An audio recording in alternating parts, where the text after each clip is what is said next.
Bueno, el día de ayer, señores, recuerden, señores habitantes del área metropolitana, que comenzamos nuestra capacitación sobre la democracia, dando claridad sobre el concepto de bien público. Y dejamos a manera de foro abierto la discusión sobre lo que era el bien público meritorio. ¿Por qué existían esos bienes públicos meritorios dentro de una economía de mercado como la colombiana?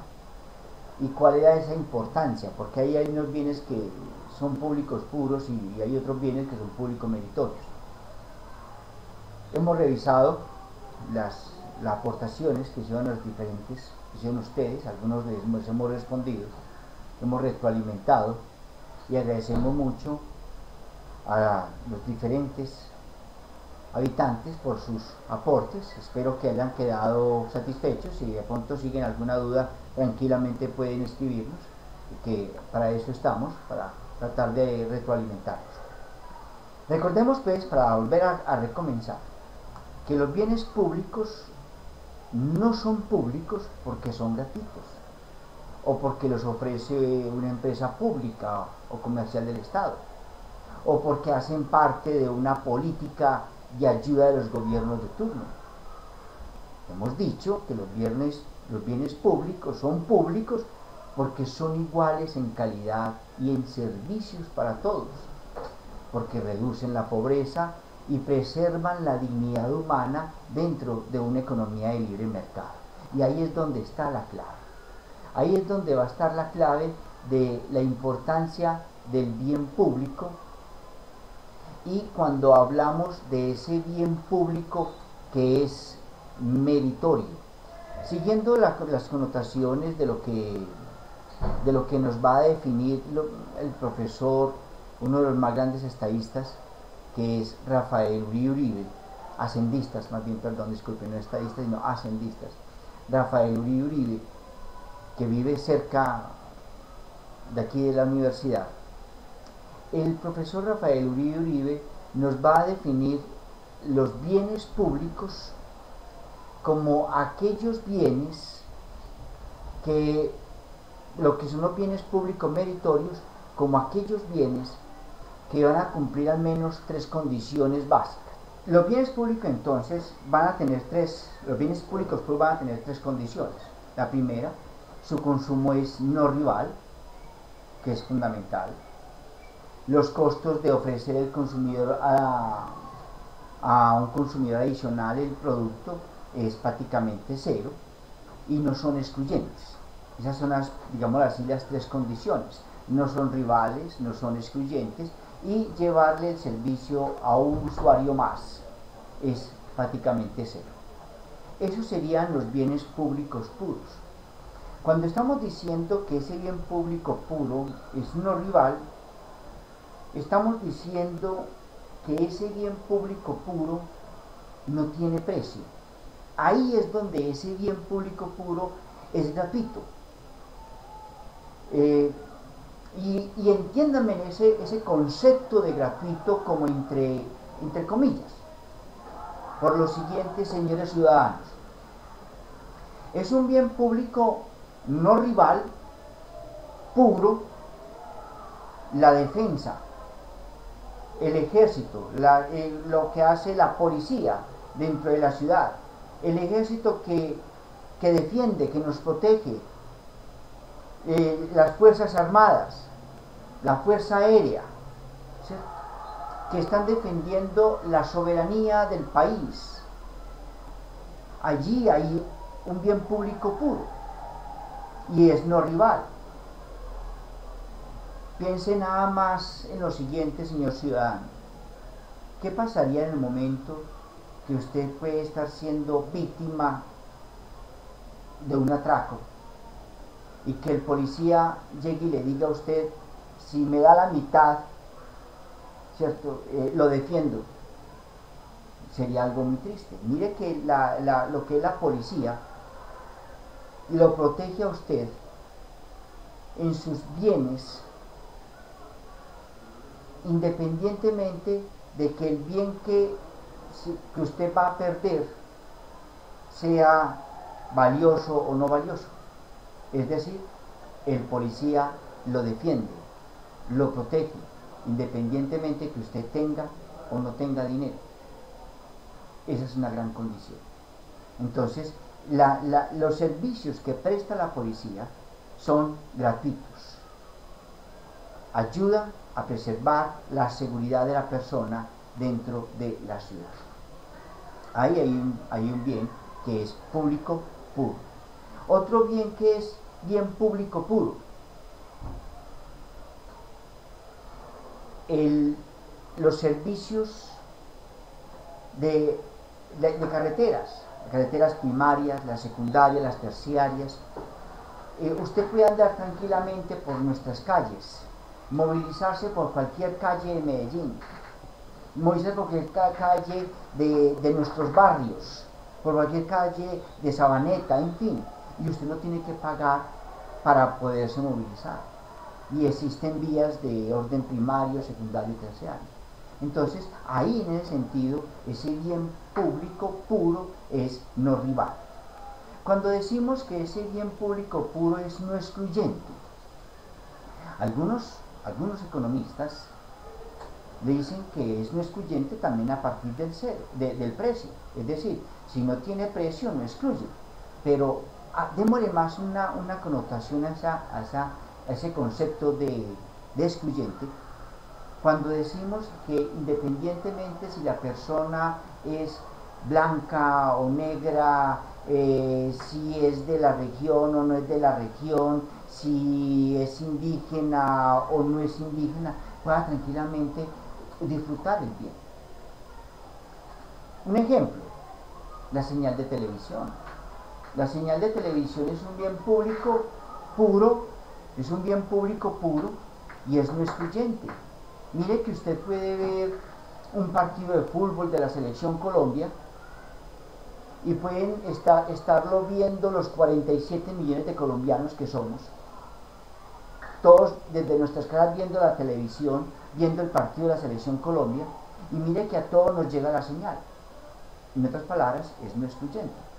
Muy diferente cuando usted piensa en una señal privada.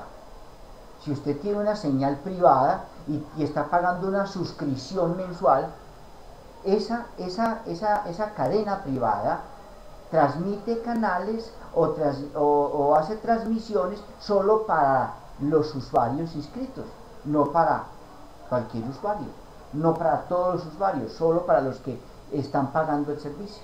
Ahí es donde está la parte de exclusión. También decimos que el bien público puro es el costo marginal o el costo de llevarle el servicio a un usuario más es prácticamente cero. Cuando hablamos de la señal de televisión, ¿cierto?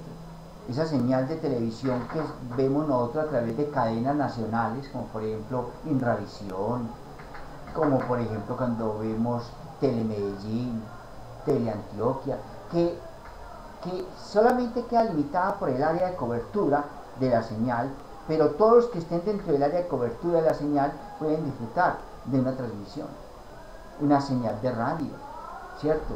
Como Radio Sutatensa, por ejemplo, de cadenas nacionales, como la Universidad de Antioquia, como las cadenas de la Universidad Nacional. Allí ellas son servicios que se prestan de manera abierta al público y no hay necesidad de pago. Entonces ese es un bien público que podríamos llamar bien público puro. Son bienes públicos puros por excelencia. Entonces decimos que son bienes públicos puros por excelencia lo que son las vías primarias, secundarias y terciarias. Muchos de los proyectos de los gobernantes, cuando se van a lanzar a alcaldías o gobernaciones, como el caso que estamos viviendo actualmente, tratamos de que se abran nuevas vías de comunicación para sacar productos colombianos hacia los puertos, ¿cierto? Del interior hacia los puertos. Eso hace parte de estas inversiones. Entonces decimos pavimentación de vías, estamos diciendo acabar con caminos de trocha y ampliar vías para que se mejore la salida de productos del sector agrícola. Esas son bienes públicos que llamaríamos bienes públicos puros. También existen otros bienes que llamaríamos bienes meritorios y que serían esos bienes que no cumplen esas tres condiciones de bienes públicos puros. Son bienes que van a tener problemas, digámoslo así, porque van a tener precio, o porque van a ser excluyentes, o porque son bienes que los presta, si bien los puede ofrecer el gobierno nacional a través de una política pública, son bienes que tienen condiciones de exclusión, o que tienen precio, o que son rivales en el consumo. Entonces, ese tipo de bienes, que son generalmente comunes dentro de los bienes privados, ese tipo de bienes que son necesarios para el consumidor, para garantizarle su calidad de vida, entonces la política pública, el Estado, va a garantizarlos o va a propiciarlos a las personas. Entonces, son bienes, digámoslo así, bienes que son necesarios para la persona, su desarrollo de calidad de persona, de ser humano, y que por lo tanto no se pueden dejar al libre albedrío de las economías de mercado. En otras palabras, cuando la economía de mercado, o lo que algunos llamamos economía capitalista, funciona libremente, van a tener acceso a bienes las personas que pueden pagarlos, las personas que pueden comprarlos. Lo que vamos a buscar en este caso es que ese bien que es necesario para la persona no esté dependiendo ni de su riqueza, ni esté dependiendo de los amigos, porque hay bienes que usted necesita, pero que dependen muchas veces de una recomendación de un amigo, sino que son bienes que la gente necesita para vivir, como por decir algo, el empleo. El empleo no debería estar dependiendo de que alguien me recomiende. El empleo debería estar basado en mis capacidades.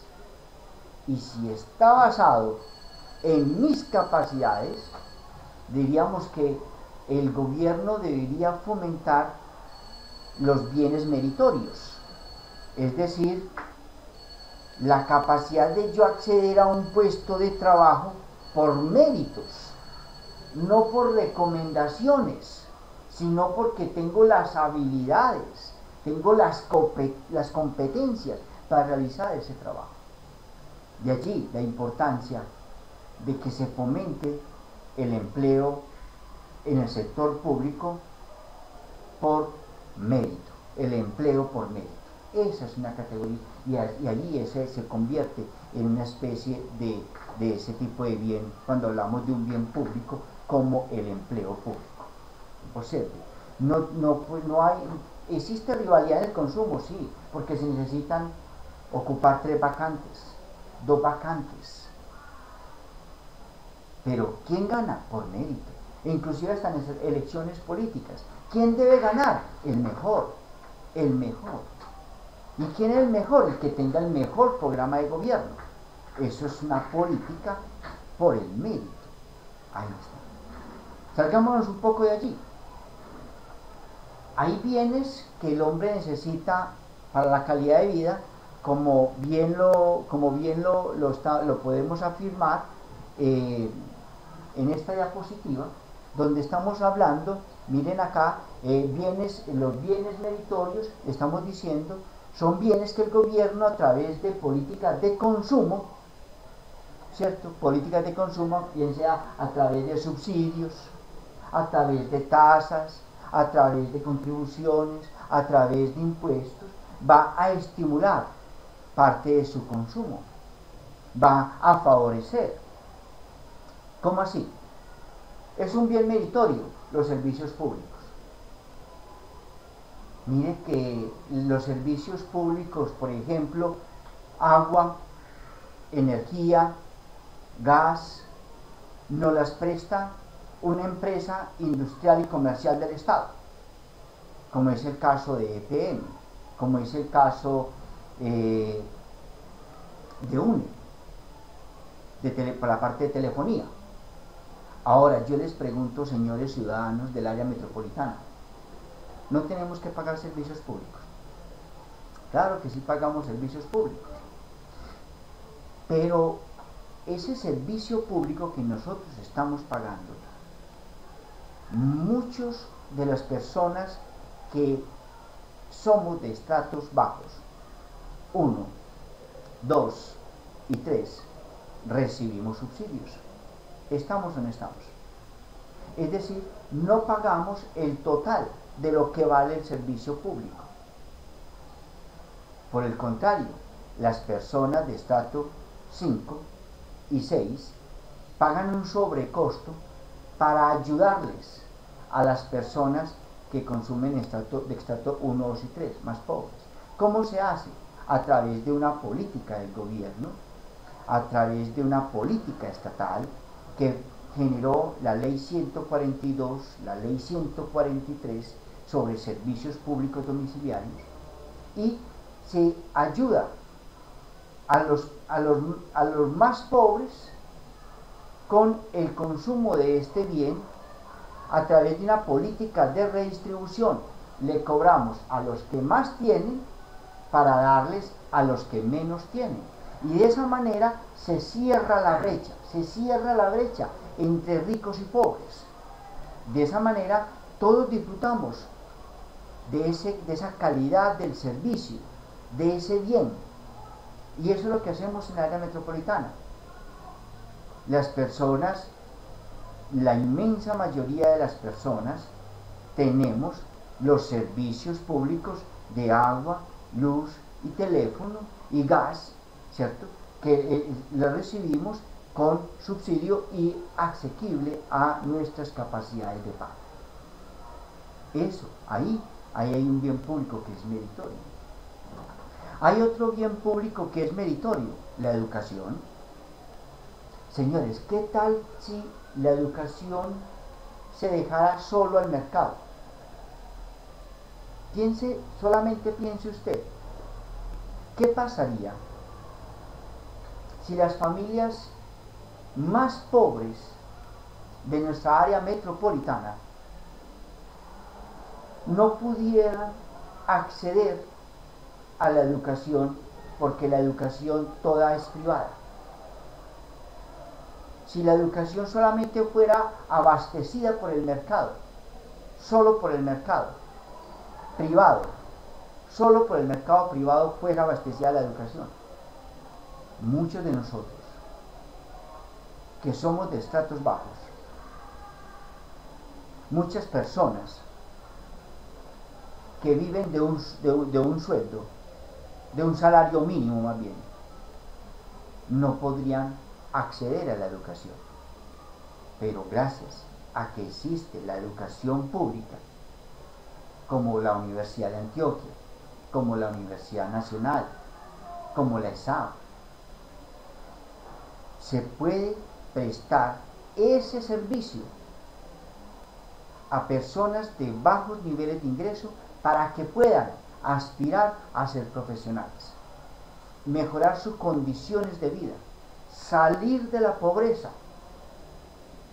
ofrecerle a sus hijos, a sus familiares, mejor calidad de vida, porque ya esa persona se ha formado como contador, como administrador, se ha formado en idiomas, se ha formado en física, en matemática, en ingeniería de sistemas, en fin, se ha formado como profesional y puede mejorar sus condiciones salariales, sus condiciones de vida y vivir más dignamente.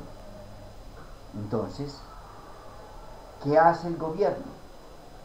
No deja que el sistema de educación quede solamente en manos del mercado, sino que también él ofrece carreras profesionales, ofrece títulos de formación técnica a través, por ejemplo, del SENA.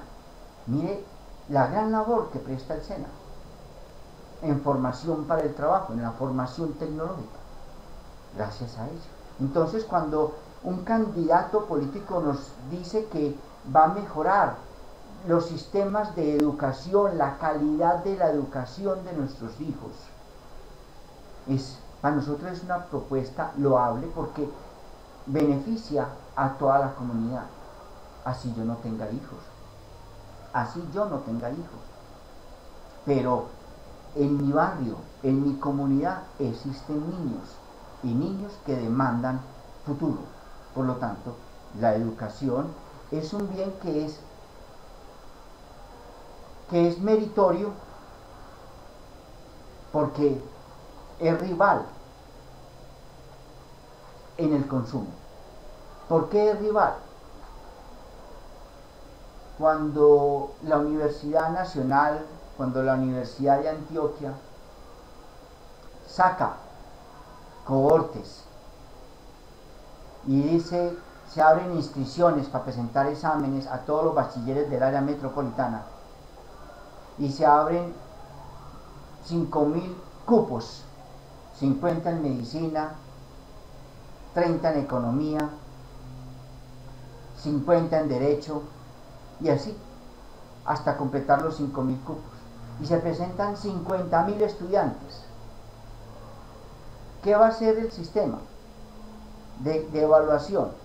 Va a elegir las 5.000 mejores notas, las otras 45.000 notas, los otros 45.000 aspirantes a nuestras universidades que no pudieron ingresar porque no les dio el puntaje, quedan por fuera del sistema. ¿Es rival o no es rival? Es rival. Pero es un bien necesario, porque reduce la pobreza, mejora la calidad de vida de las personas, dignifica la vida humana. Entonces, desde esa perspectiva, la educación es un bien meritorio. Ojalá la educación pudiera llegar a ser un bien público puro. Ojalá pudiera ser gratuito, es decir, bien público puro. Para que eso se logre, para que la educación pueda llegar a ser un bien público puro, entonces necesitaríamos algo como lo siguiente. Imagínense ustedes un candidato a la alcaldía de la ciudad de Medellín como ciudad núcleo del área metropolitana, de acuerdo a la ley 1621. Piensen nada más usted, señor habitante de nuestra área metropolitana, ¿qué ocurriría si este candidato llegue y dice que va a hacer de que toda el área metropolitana, que toda la gran ciudad del área metropolitana, el internet sea gratuito, la comunicación satelital gratuita, y que va a estimular la educación virtual, y que va a convocar a los ingenieros de sistemas, a los ingenieros electrónicos, a los profesores, a todos a la formación en educación virtual? Entonces usted podrá estudiar desde su casa y ya, aunque existan solamente 5.000 puestos en la Universidad de Antioquia, se pueden cubrir los 50.000 puestos que toda la comunidad necesita, porque se fortalece y se mejora todo el sistema de la educación profesional, técnica, tecnológica, a partir de la educación virtual, y se mejoran todos los implementos, todas las herramientas, las estrategias, los mecanismos para una educación virtual de alta calidad. Allí entonces ya podría llegar a hacerse. Esa sería una política pública para un bien que nos beneficie a todos. De igual manera, es bienes meritorios afirmamos acá, la vivienda. La vivienda dignifica la calidad de vida de las personas. Como la vivienda dignifica la calidad de vida de las personas, miren que el gobierno, la alcaldía, el gobierno descentralizado, están construyendo viviendas para dárselas a personas de estratos bajos, que no tienen sino un solo salario mínimo. Les financian, les dan subsidios, les financian intereses, de tal manera que las personas más pobres puedan acceder a una vida de calidad a través del subsidio de vivienda, por ejemplo, con vivienda de interés prioritario, VIP, o vivienda de interés social, BIS, y hay grandes subsidios. Eso es. ¿Qué se necesita para mejorar cada vez y dar más viviendas? Que se estimule, que se desarrollen nuevas metodologías para hacer viviendas, nuevos instrumentos, nuevas formas, que se investigue a partir de la ingeniería y la arquitectura cómo lograr mejores viviendas, más favorables para personas de menores ingresos. Esos serían condiciones. Ahora bien, recuerden que muchos de los servicios básicos domiciliarios, de acuerdo a la Constitución política, no tienen que ser prestadas exclusivamente por empresas públicas. También pueden ser prestadas por empresas privadas, pero reguladas por el gobierno nacional, reguladas por el gobierno departamental o local, como el caso de la prestación de algunos servicios domiciliarios. Como la de domiciliarios, sí, como los de agua, luz y teléfono, ¿cierto? Esos servicios públicos.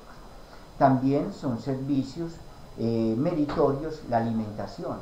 Hay veces que el gobierno, a través de políticas del gobierno, no tanto como de Estado, sino como políticas de gobierno, dan asistencia alimentaria a las personas más pobres.